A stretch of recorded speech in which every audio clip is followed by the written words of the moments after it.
아멘. 하나님 아버지 감사합니다. 오늘도 예배로 하나님께 영광 돌리게 하시니 감사합니다. 하나님이 최고 기뻐하시는 신령한 예배가 되게 하여 주옵소서.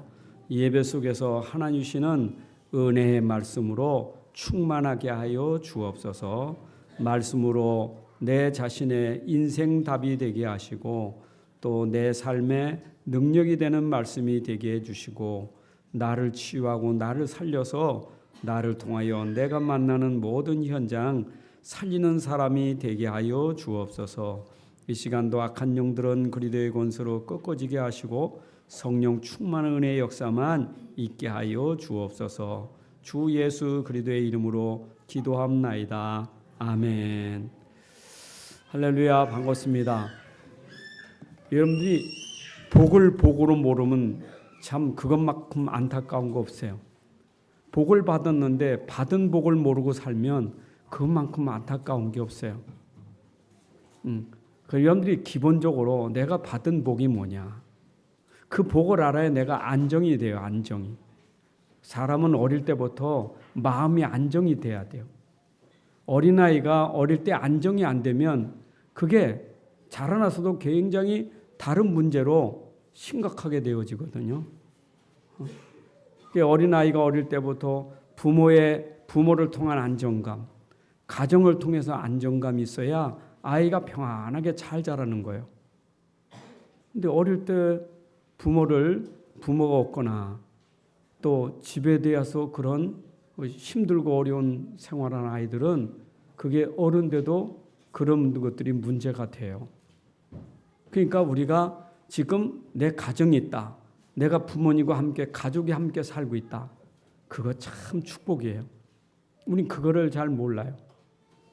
여러분들 생각해 보세요. 여관에서 자는 게 편합니까? 집에서 자는 게 편합니까? 호텔에 자는 게 편하네요. 집에 자는 게 편해요.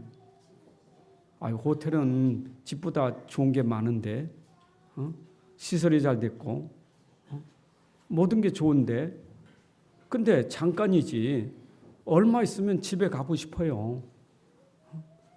아무리 집이 좀 춥고 불편해도 집이 좋지 호텔 잠깐이에요. 내 집이 있는 게 축복이에요. 선교 현장에 가면 선교 사역하고 좀 길어지면 아이고 빨리 집에 가고 싶다 그런 생각이 들어요. 근데 선교사님은 전혀 다른 생각이요. 선교사님은 거기에 너무 행복한 거예요. 그거 자기 집이니까. 그렇잖아요? 근데 여러분들이 내가 집이 있다? 얼마나 행복한 겁니까? 노숙자들 보세요. 얼마나 불행한가. 집 갈 데 없어서 방황하는 청소년도 얼마나 불행한가. 외롭고 고독하잖아요. 그럼 직장도 그렇잖아요. 왜 우리가 정규직으로 들어가려고 합니까? 그래야 안정이 되지. 근데 잠깐 있으면 자꾸 불안한 거예요. 안정감이 없어요. 내가 일할 수 있는 일터를 간다? 내가 학교를 간다? 심지어 내가 예배 드릴 수 있는 교회가 있다? 내가 오늘도 교회? 당연히 내가 예배하는 교회에 있지. 이게 얼마나 평안한 겁니까? 근데 내가 어디로 가야지? 이것만큼 불안한 게 없어요. 그러니까 여러분들이 기본적으로 생각해도 여러분들이 지금 소속감이 있다는 게 내 집이 있고 내 직장이 있고 내 교회가 있고 내 현장이 있다는 게 그게 축복이에요. 그래서 여러분들 오늘도 이 축복의 자리에 있는 거예요. 근데 아셔야 될 것은 사람이 떡으로만 사는 건 아니에요. 마태복음 4장 4절에 보면 사람이 떡으로만 사는 것은 아니다 그랬어요. 떡이 필요 없다는 말이 아니고 떡으로만 사는 건 아니다. 떡도 필요한데 떡으로만 사는 게 아니다. 사람은 하나님 말씀도 있어야 돼요. 사람은 그래요. 우리는 영혼 가진 영적인 존재예요. 그러니까 우리가 눈에 보이는 세상 속에서 육신을 따라서 당연한 거예요. 내가 건강해야지, 돈이 있어야지. 사람 만나야지. 당연한 거예요. 근데 그거 너머에 보이지 않는 영적인 걸 모르면 이거 보통 힘든 게 아니에요. 왜냐? 인생은 영적인 존재인데 영적인 걸 모르면 진짜 힘든 거예요. 혹시 교회 여러분들이 이제 신앙생활 시작하시고 아직도 내가 영적인 것에 대해서 뭔가 마음에 확신이 안 생기면 그래도 여러분들이 인내를 가지고 계속 교회를 통해서 영적인 메시지를 말씀을 자꾸 들어야 돼요. 그 어느 날 내게 영적인 게 깨달아지는 순간에 내 인생이 달라지는 거예요. 그렇잖아요. 영적인 거 모르는 사람이 육신만 살다가 영적 깨달아지면 마치 번데기가 나비 돼서 날아가는 것처럼 달라지는 거예요. 야, 이런 세계도 있는가? 아, 이걸 모르고 살았구나. 그렇잖아요. 여러분, 눈에 보이는 것만 전부는 아니잖아요. 눈에 안 보이는 것도 있지. 근데 우리가 눈에 안 보이는 얘기는 이건 눈에 안 보이니까 뭔가 나에게 마음에 닿는 게 없어요. 내 마음에 부딪히는 게 없어. 눈에 안 보이는 거는. 하나님 살아계시다? 내 마음에 그렇게 부딪히지 않아요. 그렇잖아요. 아이고 뭐 천사가 있나?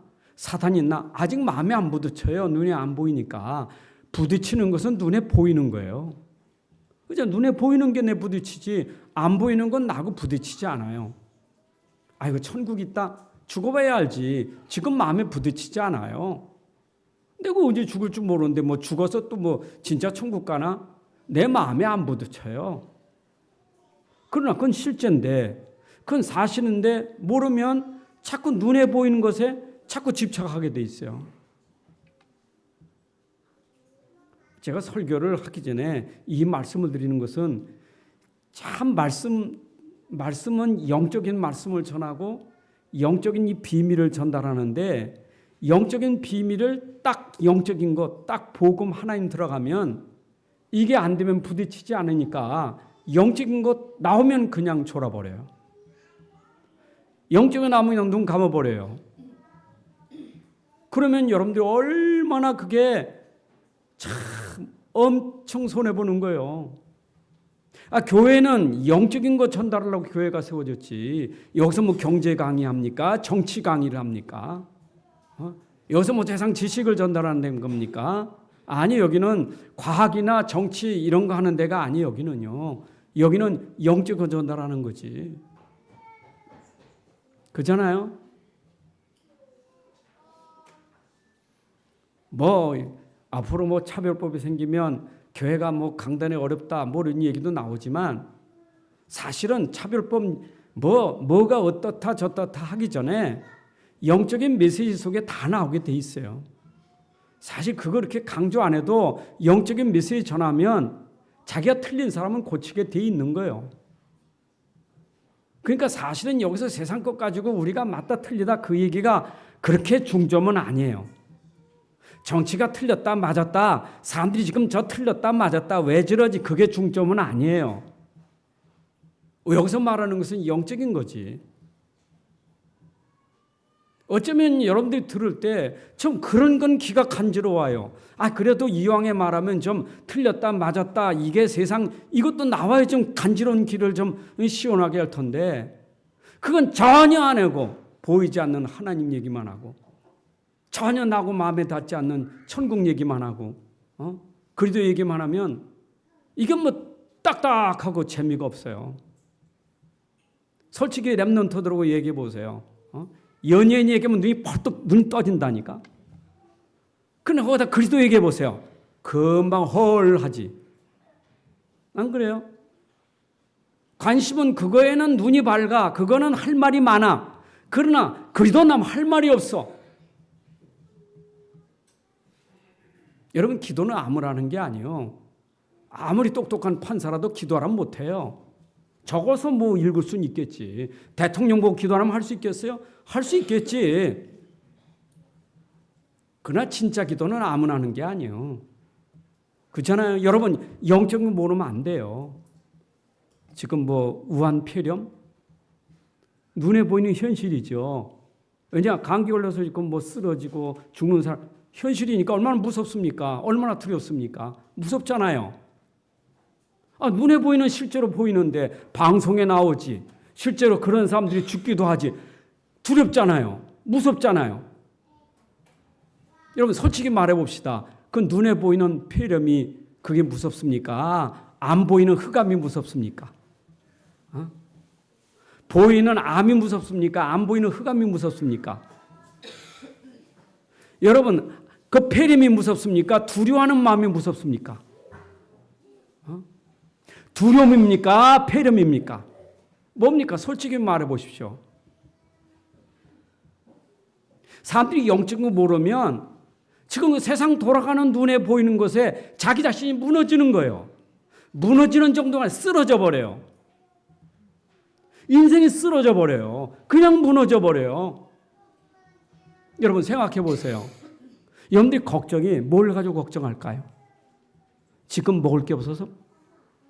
지금 내가 마실 거 없어서? 아마 여기 계신 분들은 지금 먹을 거 마실 거 없어서 걱정하는 분 없을 거예요. 그 왜 걱정하십니까? 왜 염려가 되시죠? 거의 99% 일어나지도 않을 일을 걱정하고 있는 게 그게 지금 문제예요. 그렇잖아요. 우한 폐렴 왔어요. 맞아요. 근데 그건 내게 오지도 않았어. 근데 내게 이미 왔어. 우리 집에 왔어. 그러다가 나는 죽어 그것 때문에. 죽으니까 자식까지 생각하고 있어. 오만 때만 생각이 내 속에 다 들어오니 그게 문제가 아니고 내 안에 다 무너져 버리는 거예요. 여러분 교회는 지금 뭘 얘기하는 겁니까? 아무리 세상에 이런저런 일이 생겨도 그걸 이길 수 있는 힘이 영적인 힘이에요. 여러분 오늘 진짜 이 힘을 가지면 이겨요. 이 힘이 있어야 우리는 도전하는 거예요. 그렇잖아요?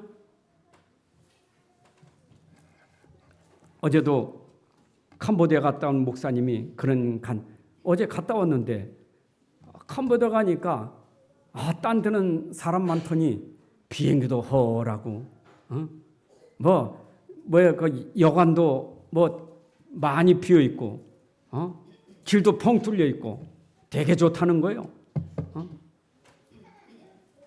근데 사람들은요 그냥 오면 모든 게 움츠려버려. 모든 게 다 그냥 움츠려버려. 심지어 아이들 깨가지고 움츠리게 만들어버려. 솔직히 여러분들이 지금 그렇게 오지도 않을 거 걱정하고 있으면요 오게 돼 있어요. 그게 욥기서에 나오는 욥의 두려움이 그대로 미친 거예요. 염려하는 대로 오게 돼 있어요. 걱정하는 대로 오게 돼 있어요. 여러분 상태가 걱정하면 걱정하는 대로 틈타고 들어오는 거예요. 문제는 내가 걱정하고 염려하는 게 그게 문제지 그 밖에 게 문제는 아니에요. 그래서 오늘도 교회를 통해서 여러분들에게 진짜 힘을 얻어야 될 것은 영적인 걸 알아야 돼요. 살아계신 하나님을 알아야 되고 그 말씀을 알아야 힘이 생기니까 어떤 상황과 어떤 어려움이 와도 그걸 이길 수 있고 뛰어놀 수 있고 거기서 여러분들이 승리할 수 있는 거예요. 우리 그거 얘기하자고 우리가 여기 모인 거고 하나님이 그걸 선포하라는 거예요.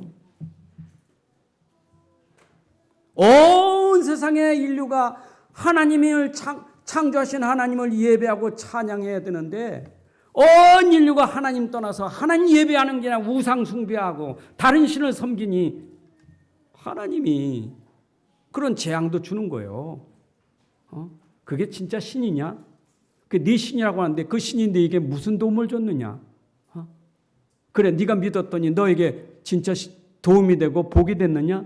하나님이 설명하는 거예요. 진짜 복이 뭔지를 설명하는 거예요. 그러니까 다른 신을 섬기면 그게 성경대 복이 됐다. 그건 하나님은 틀린 하나님이죠. 성경 말씀이 안 맞잖아요. 근데 하나님은 뭐예요? 너는 나만 믿어. 내 말만 들어. 그러면 세상에 내가 너에게 증거 주겠다. 내가 진짜 증거 줄게. 진짜 복이 뭔지, 진짜 행복이 뭔지 내가 증거 줄게. 나만 믿어. 내 말만 들어. 그게 하나님 말씀이에요. 증거 주겠대요. 저 불신자에게 증거 주겠대요. 하나님 모르는 사람들에게 하나님 아는 사람이 어떤 사람인지 보여주겠대요. 그게 우리 증인 아닙니까? 하나님이 안 속잖아요. 하나님 거짓말 안 하시잖아요. 여러분들 진짜 중심으로 내가 하나님 믿고 중심으로 내가 하나님을 정말 말씀을 붙잡았다면 하나님 그걸로 증거 보이게 돼 있어요. 자, 그러면 우리 지금 신앙생활 한다고 모인 거예요. 신앙생활 하는 데서 가장 중요한 요소가 뭡니까? 말씀이에요.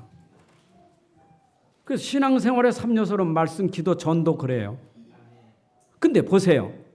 말씀이 있어야 기도가 되는 거고 말씀 성취 기도 응답이 돼야 전도가 되는 것이지 전도는요. 말씀도 없고 기도도 없는데 그러면 전도가 뭐예요? 교회 와라. 그게 전도입니까? 교회 오라는 건 전도가 아니에요. 교회 나 바쁜데 자꾸 교회에 오래. 그러니까 전도가 오해되는 거죠. 여러분 전도 이전에 기도 이전에 내가 먼저 알아야 될 것이 하나님 말씀을 알아야 돼요. 신앙생활에서 가장 근본이고 본질이고 기초가 뭐냐? 하나님 말씀 알아야 돼요. 그래서 여러분들이 기도해도 이거 따라 기도해야지 말씀 따라 기도해야 되지. 그렇잖아. 이거 덮어놓고 기도하는 것은 그건 종교잖아요. 이거 덮어 기도하는데 절간에도 이거 없이 기도하는데 그렇잖아요. 이거 없어도 기도 얼마든지 해요. 그런데 하나님이 원하시는 진짜 기도는 이거 아니에요. 말씀 기도예요. 말씀 기도, 언약 기도, 말씀 기도, 약속 기도라는 거예요. 그래서 우리는 말씀이 굉장히 중요한 거예요.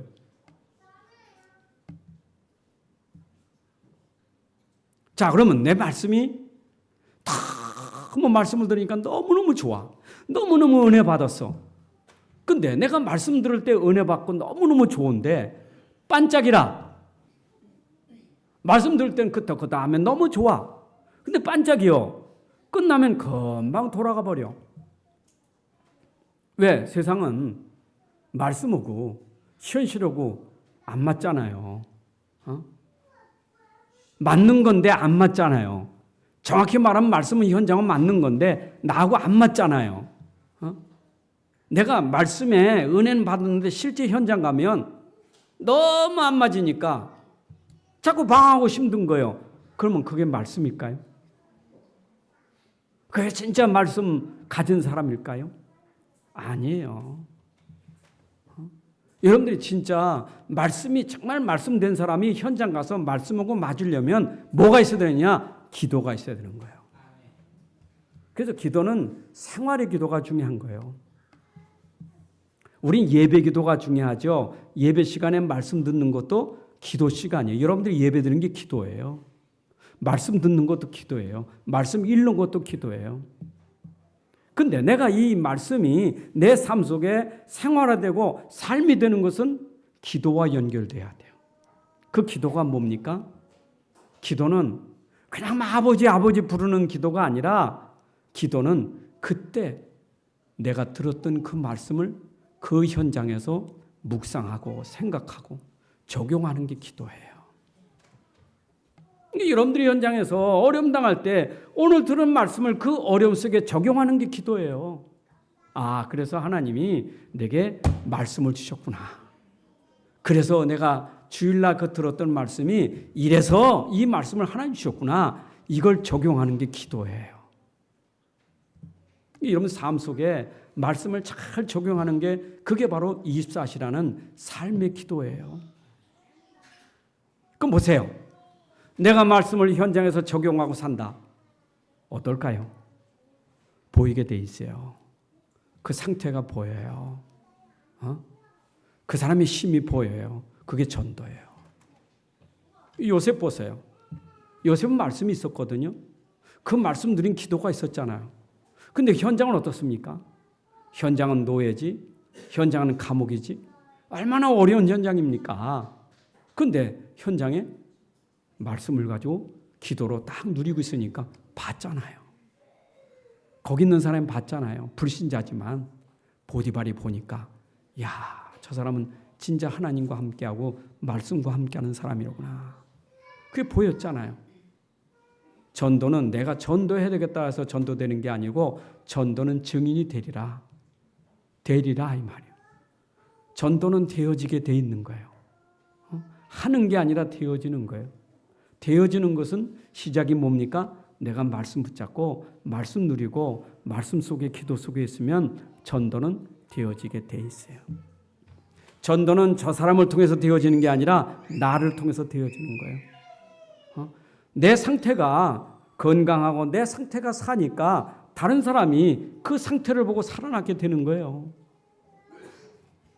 여러분들이 가정 가문에 우리 가족들을 살리려면 가족 살리기 전에 내가 살아야 돼요. 내 상태가 회복돼야 돼요. 그렇잖아요. 그런데 거꾸로요. 내가 이게 안 되니까 힘들어. 그러니까 힘든 이유가 생겨. 목사님 맞는데 난 힘들어요. 환경이 어려워요. 맞아요. 틀린 말은 아니요. 그럼 말씀이 안 맞아서 그렇습니까? 여러분 중요한 건 내가 말씀을 진짜 누리고 있으면 그 현장에 그게 맞게 돼 있는데 그게 안 되니까 안 맞아서 이중생활이 되는 거예요. 말씀 들을 때는 괜찮은 것 같은데 실제 현장 가니까 이게 다른 거라 이게. 그러니까 자꾸 갭이 생기니까 에이 교회 가도 뭐 소용없어. 나는 교회 가도 뭐 또 뭐 이래 또 속아버려요. 여러분들이 진짜 말씀을 기도 속에 누리고 있으면 현장에 증거가 와요. 자 그러면 내가 현장 가서 이제 말씀 붙들고 기도하고 그 현장을 살려야 되는데 살리는 사람, 현장을 회복시키는 사람이 돼야 되는데 그거는 그냥 저절로 되는 게 아니에요. 은혜를 받아야 돼요. 은혜 받아야 돼요. 사역보다 더 중요한 은혜 받아야 돼요. 여러분들 일보다 더 중요한 건 여러분들이 힘이 있어야 돼요. 내가 힘이 있어야 일이 되는 거고 은혜 받아야 일이 되고 사역되지. 은혜도 없지 힘도 없는데 일한다는 자체가 얼마나 어렵겠어요. 여러분 새신자가 교회에 나오면 일체질된 사람은요. 은혜 받기 전에 교회에 오면 일하는데 먼저 취미를 붙이려고 해. 교회 와서 막 마음은 뜨거우니까 나 일할까? 교회 와서 일한다니까. 굉장히 위험해요. 굉장히 위험한 거예요.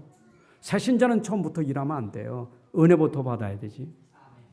안 그래요? 새신자 처음에 오면 뜨거울 수 있지. 뜨거우니까 기도도 열심히 하고 뭐든지 열심히 잘합니다. 근데 그 열심이 진짜 열심인가요?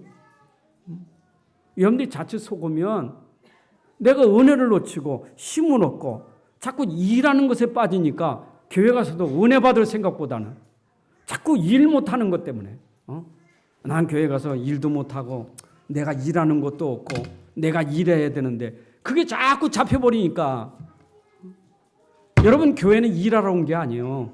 은혜 받으러 왔지. 은혜 받으셔야 돼요. 힘 얻으셔야 돼요. 은혜 받고 힘을 얻어야 내가 치유되는 거 아닙니까?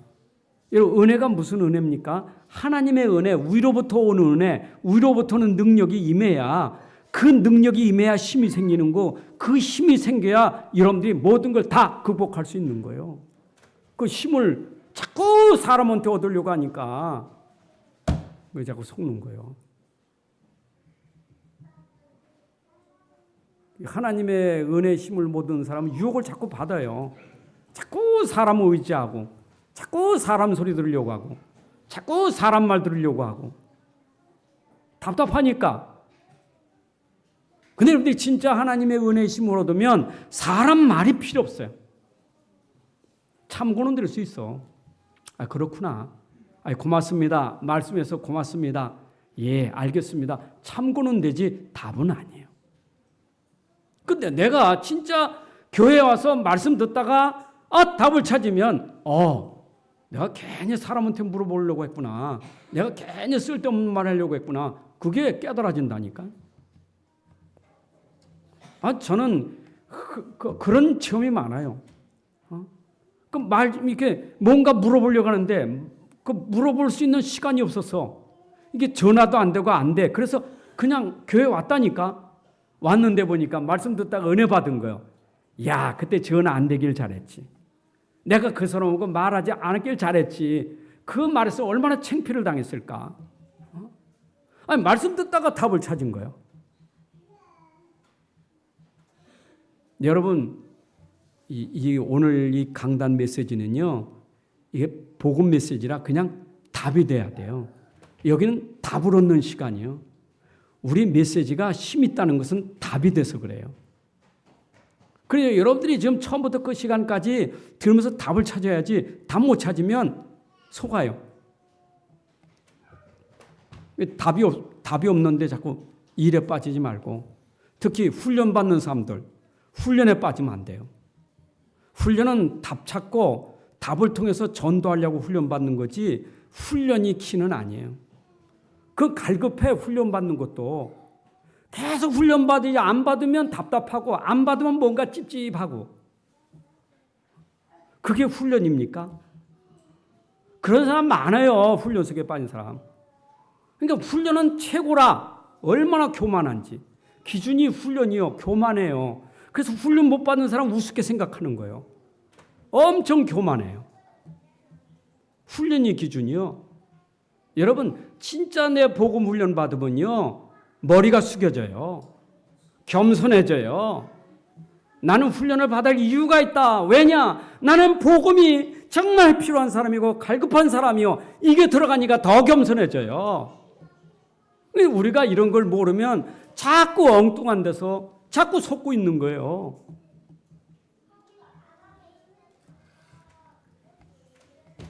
그래서 성경에는 언제나 얘기해 놓고는 늘 이렇게 하나님의 은혜 말씀 얘기해 놓고는 들었냐? 네가 이제 들었지, 알았지. 그 다음에 쓰는 단위가 그러므로 하는 단어를 써요.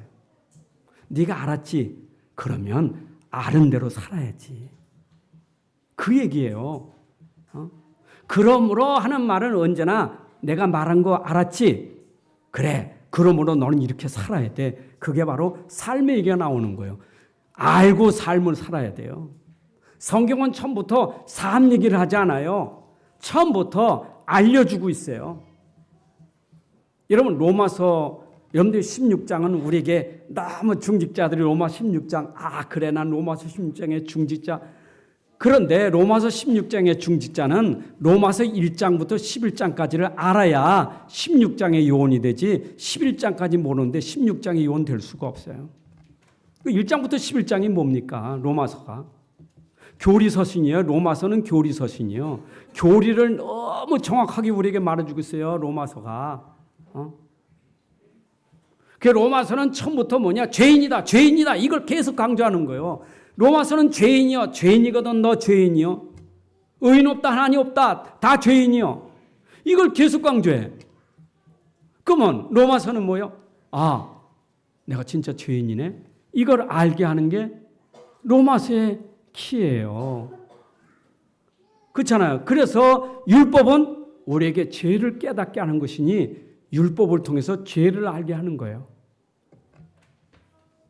그러니까 죄진 사람에게 죄 해결되는 길이 없잖아요. 그래서 죄를 해결할 수 있는 길은 하나밖에 없어. 그게 그리스도예요. 아담 안에서 모든 사람은 다 죄인인데 두 번째 아담 그리스도가 오셔서 십자가에서 아담 안에 있는 모든 죄를 다 끝내셨다.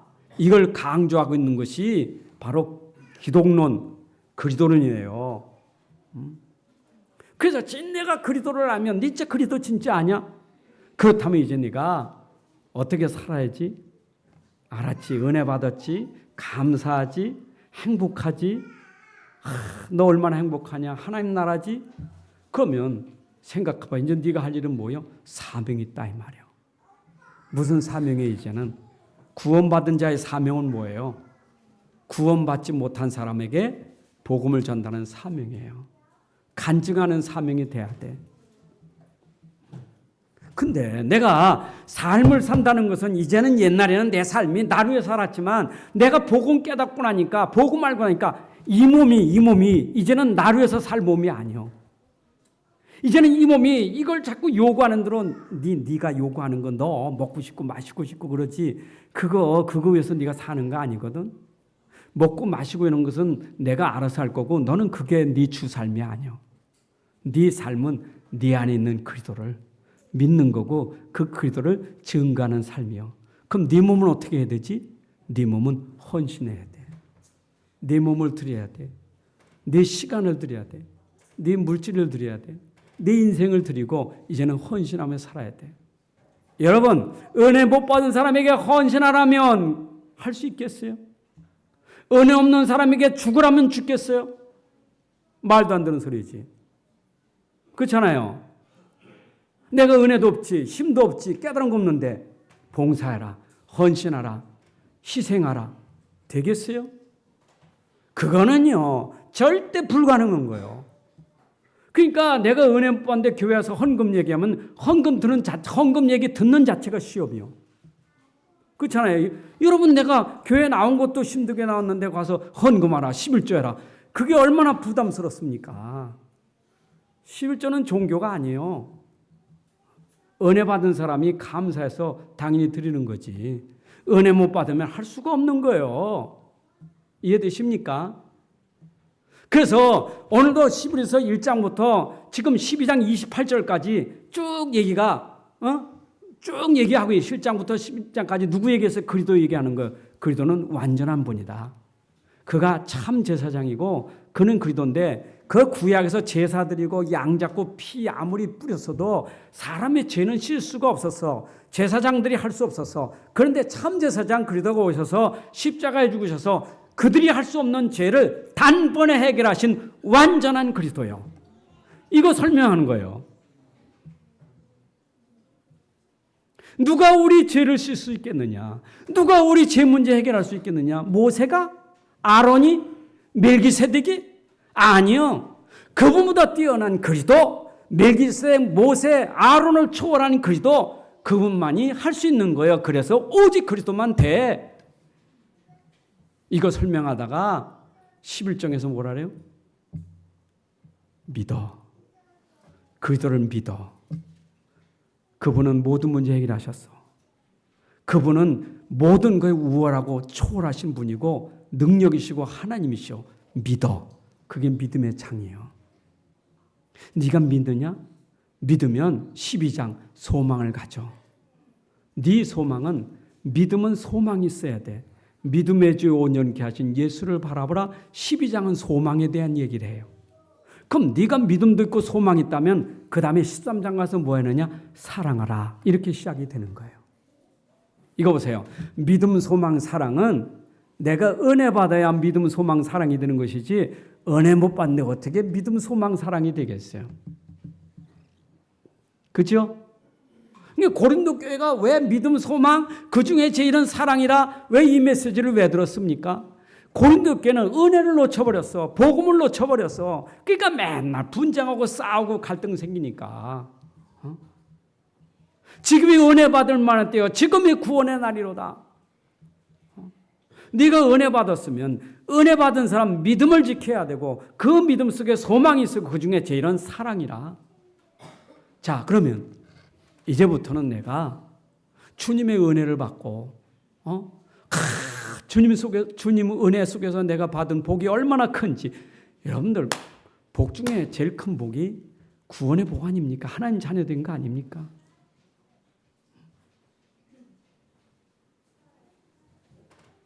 우리 남성교회 때 좀 메시지 전할 것이지만 여러분들, 우리는요 세상하고 똑같은 사람 아니에요. 다른 사람이에요. 다른 세계 사는 사람이에요. 우리 지난주 뭐라 했습니까? 다른 세계. 세상 세계는 결국 다 무너져요. 다 요동하에 흔들리고 다 무너지게 돼 있어요. 불로 심판하신 하나님이 불로 다 소멸하시게 돼 있어요. 그러나 너희들은 어떤 사람이냐? 요동하지 않는, 흔들리지 않는 하나님 나라를 받은, 은혜 받은 사람들이요. 하나님 나라 받은 사람들이요. 그렇잖아요. 그 얘기해놓고 그러므로 하면서 형제 사랑하기를 계속하라고 얘기하는 거예요. 자, 그러면 오늘 본문 배경은 또 뭡니까?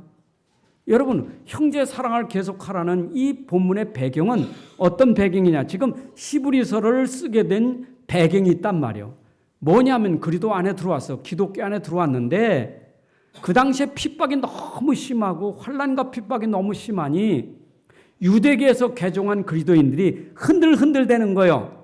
흔들대니까 이때 그리스도에 대해서 완전한 그리스도, 너희들이 구약에서 제사 드리고 그거보다 더 우월하신 그리스도, 모세보다 더 크신 그리스도를 설명하다가 이 사람들이 너무너무 힘들어서 이제 흔들흔들 유대교로 돌아갈까 좋은 교로 돌아갈까 하고 있을 때 그렇지 않은 성도들에게 그들을 뭐라고 나무라고 힘 빠지게 하지 말고 너희들이 이젠 그들을 사랑해야 된다.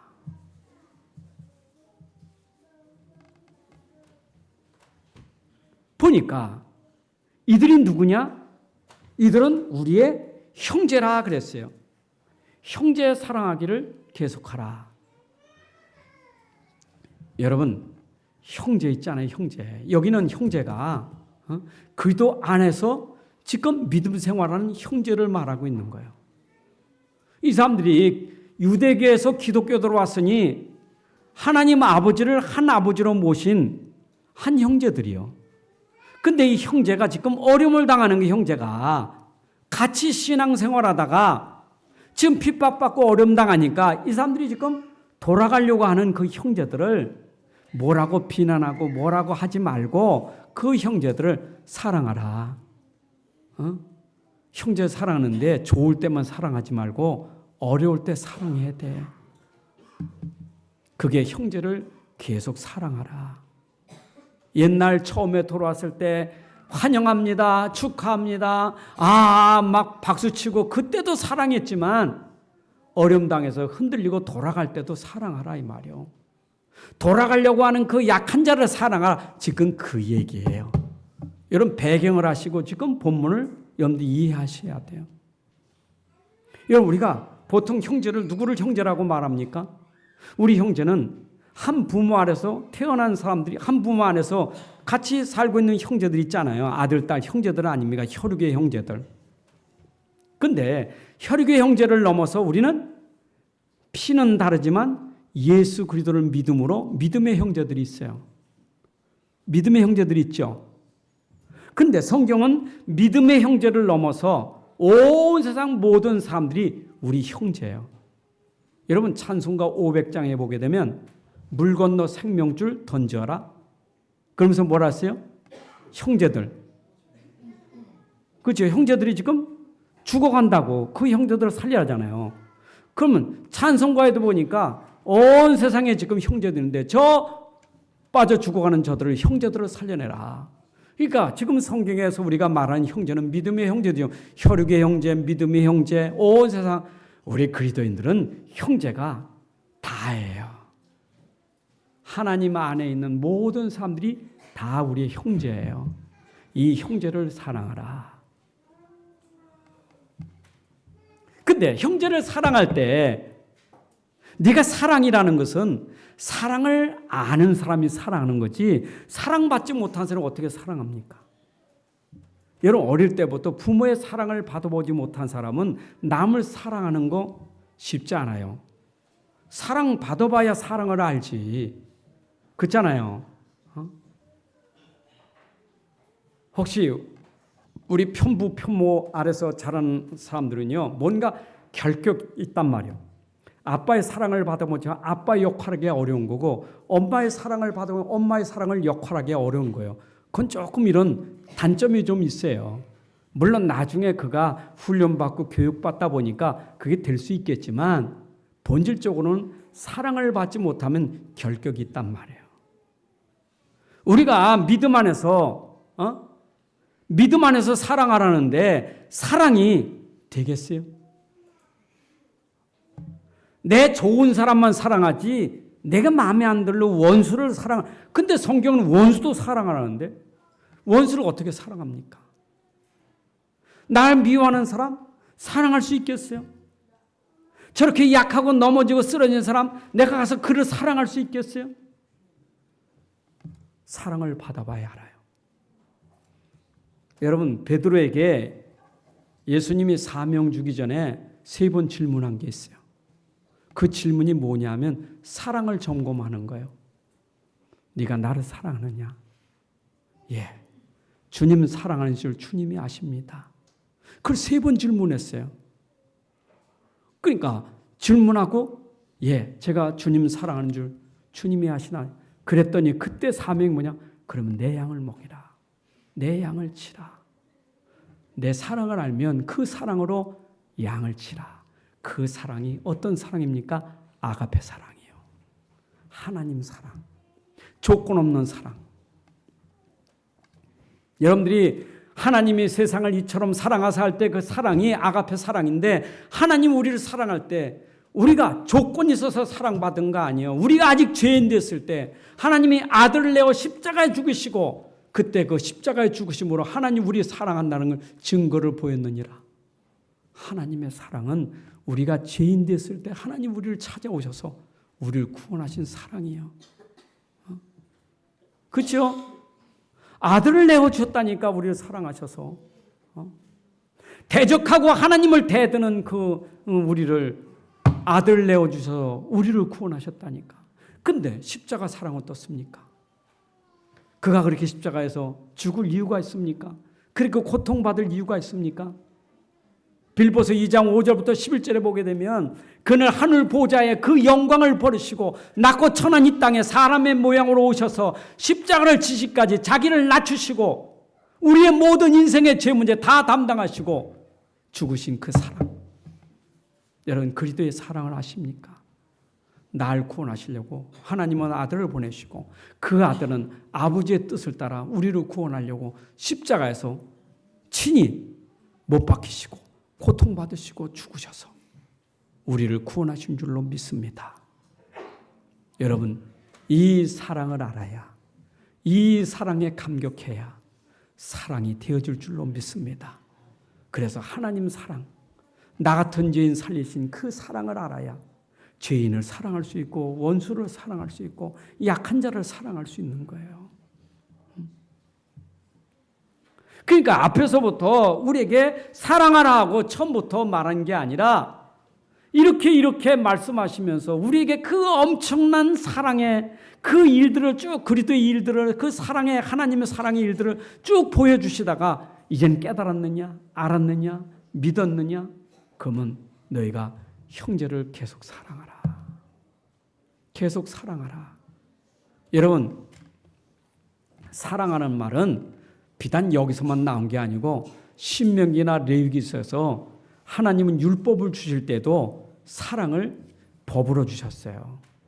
어쩌면 유대인들 이스라엘의 법전에도 이웃 사랑하라, 하나님 사랑하라 했어요. 네 이웃을 네 몸과 같이 사랑하라, 하나님을 사랑하라. 이게 벌써 율법에도 기록되어 있는 거예요. 근데 율법을 그들이 지킵니까? 못 지키지요. 유대인들은 아직도 그렇게 아무리 메시지, 아무리 율법을 받았어도 됩니까? 아니잖아요. 하나님 분명히 그렇게 하라는데 이들은 안 돼요. 그래서 이는 이, 눈은 눈, 여전히 사랑이 안 되고, 이는 이요, 눈은 눈이요. 왜 그래요? 하나님 사랑, 그리스도의 사랑을 모르면 율법은 완성될 수가 없는 거예요. 지킬 수가 없는 거예요. 힘 없어요. 제가 수요일 저녁에도 여러분들에게 증거했지만, 율법에서 빠져나올 수 있는 능력이 있습니까? 없어요. 여러분들이 죄에서 빠져나올 능력이 있어요? 없어요. 율법의 종이요, 죄의 종이요. 근데 내가 아직 죄의 종이 됐을 때 그리스도가 오셔서 우리를 해방시켜 주신 거예요. 이게 그리스도의 사랑, 하나님의 사랑이에요. 그러면서 예수님이 공생의 기간에 하신 말씀이 뭐냐? 너희 사랑하라는 계명을 들었거니와 내가 너에게 큰 계명을 말하는데, 첫째 계명은 뭐냐? 하나님 사랑하는 거고, 두 번째 계명은 네 이웃을 네 몸과 같이, 네 자신과 같이 사랑하라. 이것이 두 번째 계명이니 이것이 가장 큰 계명, 이것이 하나 주신 가장 큰 계명.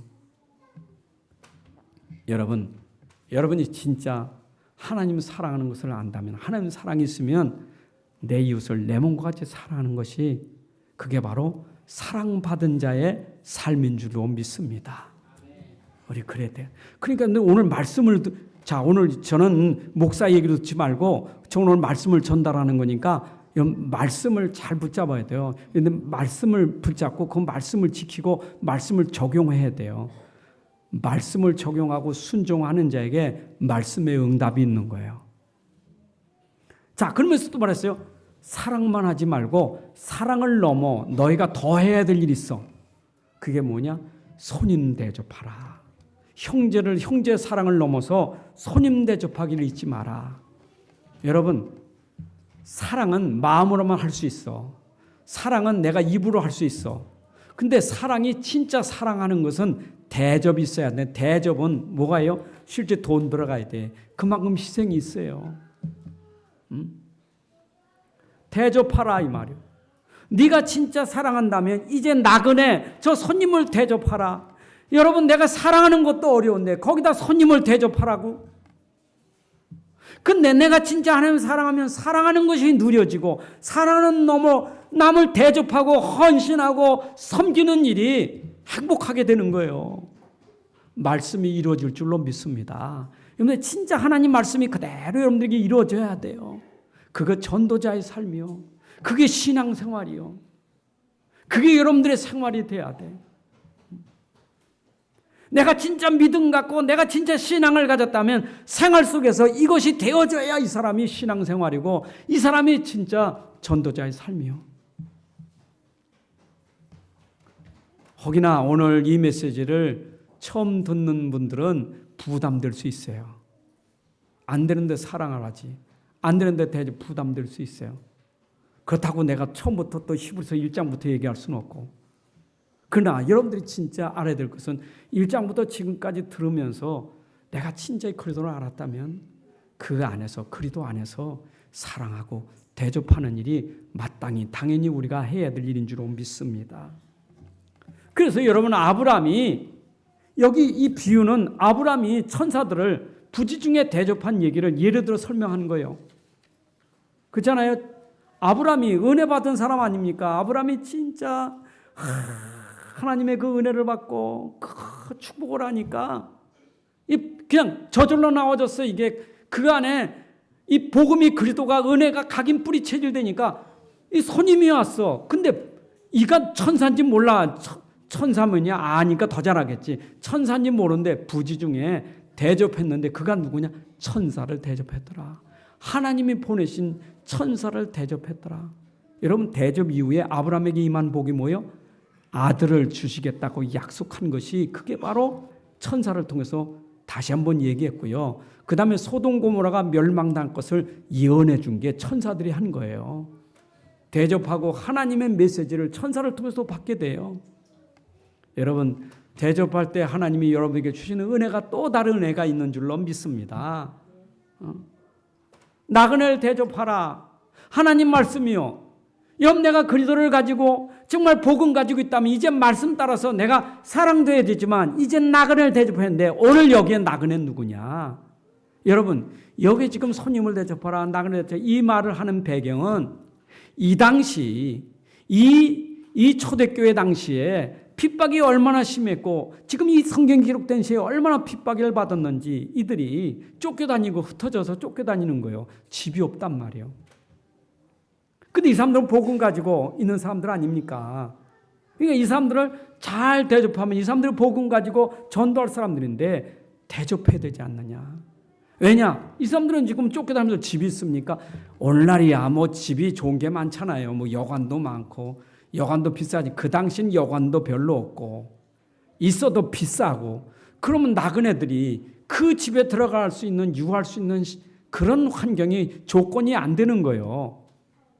그러니 그 당시의 성도들 핍박받지 않는 성도들 이제 은혜 속에서 그런 사람들과 대조 속에 지금 하나님의 은혜 속에 살아있는 사람이라면 그런 사람들을 보면 그냥 내버려두지 말고 그들을 사랑해야 되고 그런 사람들을 보면 네가 대접해야 된다. 우리가 해야 될 사명이에요. 지금도 정말 그 유리방하는 사람들이 얼마나 많습니까? 여러분 초대교회 아시는 대로 여러분 그 누디아가 바울을 자기 집에 모실 때 어떻게 모셨어요? 그 누디아가 그 빨래터에서 바울을 통해서 복음 듣고 은혜를 받았어. 너무 큰 은혜 받았어. 근데 이분은 누구요? 주의 종 전도자라고. 근데 집이 있어요? 없잖아요. 그냥 강권하여 이르기를 바울 전도자여 우리 집에 유숙하소서 하고로 집으로 초대했더라 이 말이요. 자기 집에 유숙할 수 있을 만큼 전도자를 초대했더라 이 말이요. 이게 나그네 대접한 거예요. 여러분들이 진짜 전도자 이 목회자, 선교사, 종들을 그렇게 대접하는 일은 이게 얼마나 귀한 일인지 몰라요. 그렇잖아요? 우리 선교사님들 오시면 여러분들이 가끔 이렇게 선교사님들 내 집에 모시지 못하면 호텔방이라도 여러분들이 마련해서 유숙할 수 있도록 대접하고 그러시잖아요. 이분들이 오시면 거처할 데가 없으니까 친척집에 와서 오래 있기가 힘들잖아요. 그러니까 여기저기 떠돌아다니시는데 그분들이 계실 수 있도록 유숙하소서 하고 대접하는 일이 얼마나 귀한 일이겠어요. 그랬더니 이렇게 대접하는 일은 내가 결코 이 일에 상을 결코 잃지 않을 것이다. 여러분 마태복음 10장에서 전도자들 보내고 예수님이 하신 말씀이잖아요. 너희를 영접하는 것은 나를 영접하는 거예요. 너희를 대접하는 건 나를 대접하는 거예요. 근데 사람들이 너에게 냉수 한 그릇 대접하면 그 냉수 한 그릇도 결코 상을 잃지 않을 것이다.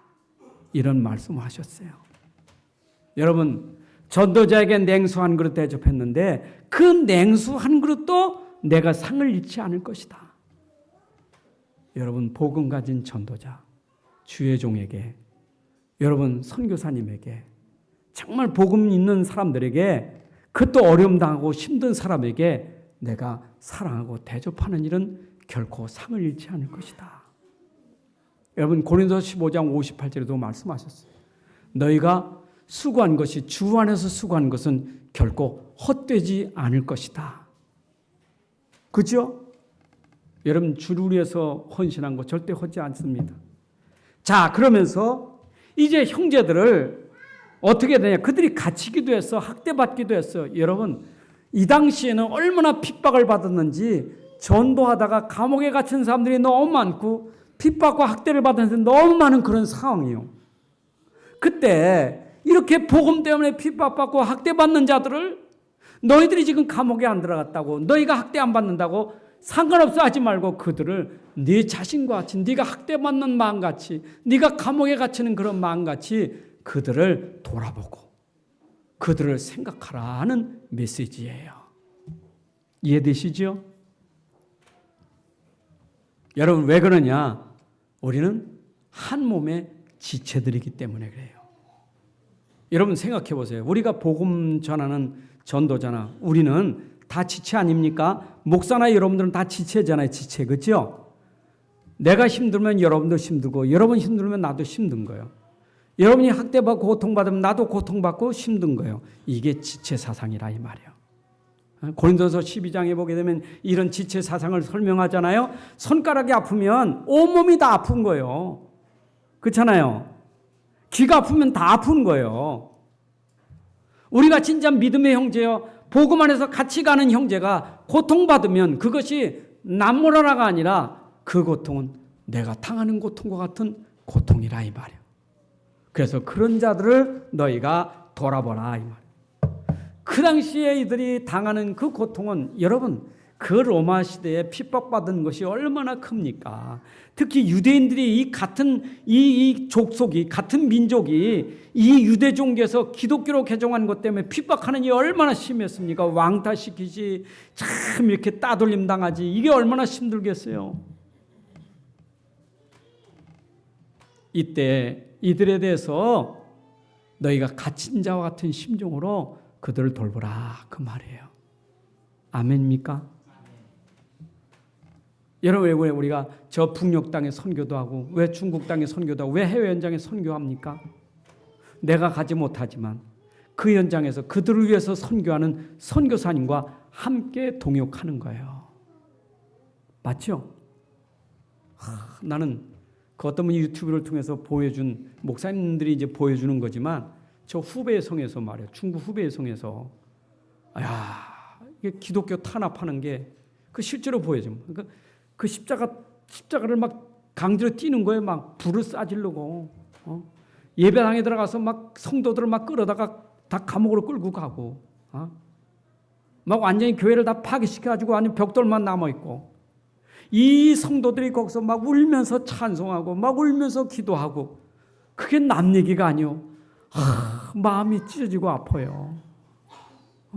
저렇게 믿음 지키고 신앙생활하려고 하는 저들에게 저렇게 핍박을 가하는데 여러분 그 일로 후베성에서 제일 먼저 지금 전염병이 돌고 있잖아요. 여러분 복음 막으면 결국 복음 맞는 곳에 재앙이 임할 수만. 그건 성경의 역사예요. 누가 복음을 막아요? 복음 막던 헤롯이 축 먹어 죽은 일도 있잖아요. 누가 복음을 막아요? 복음 막던 유대교가 어떻게 됐습니까? 유대교 지금 어떻습니까? 복음에 막혀서 핍박받는 초대교회 어떻게 됐습니까? 여러분들이 진짜 이 복음된 핍박받는 그들에게 한편이 되어지면 하나님이 우리와 함께 승리의 축복을 주실 거예요. 우리가 승리하는 길은 이들과 함께하는 것이 승리하는 길이에요. 어려울 때 같이 하는 게 승리하는 길이에요. 왜냐?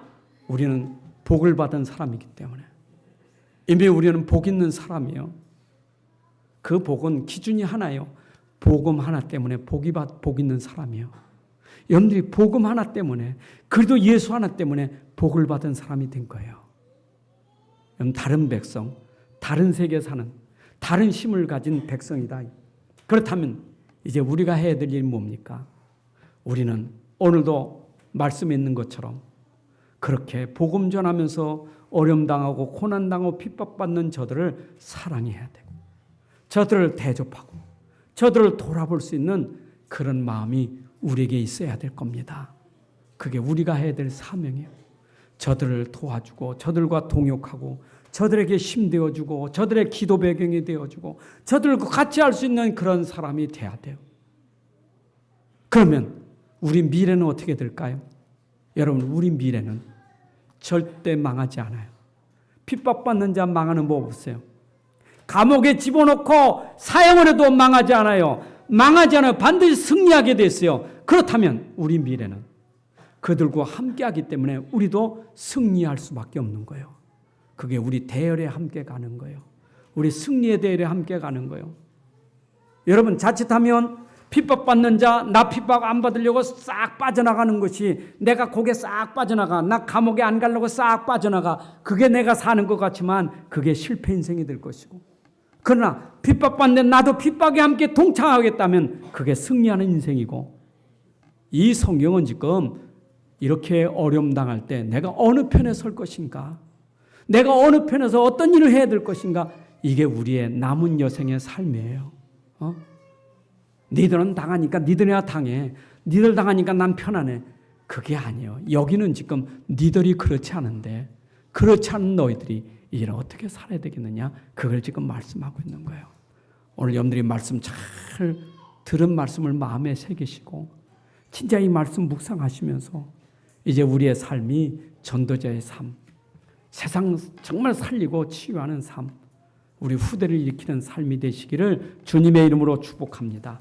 하나님 아버지 감사합니다. 오늘도 우리 계신 이 말씀을 마음에 잘 담아서 이 말씀 따라 순종하고 말씀이 실천되고 실현되는 삶이 되게 하여 주옵소서.